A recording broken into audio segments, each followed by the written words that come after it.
going to show you how to recover your Phantom wallet if you lose your access. First of all, find your secret recovery phrase.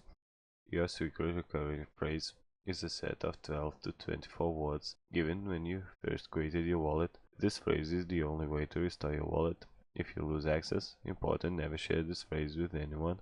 Keep it private and secure. Then download and install Phantom Wallet app. On your device, download the Phantom Wallet app or browser extension from the official website. Select your secret recovery phrase or restore wallet. Open the app or extension. Choose the option to restore wallet or import wallet using the secret recovery phrase. Enter your secret recovery phrase. Carefully type in your 24-word phrase in the exact order.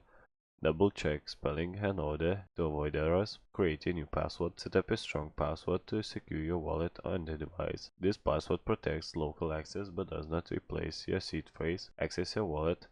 After successfully restore, you will see your wallet balance, tokens, NFTs, and transactions. Make sure everything looks correct. If you lost your secret recovery phrase, unfortunately, without the seed phrase, you cannot recover your wallet or funds. Phantom cannot recover or reset your wallet. If you had linked your wallet to any backup services, try restoring from there.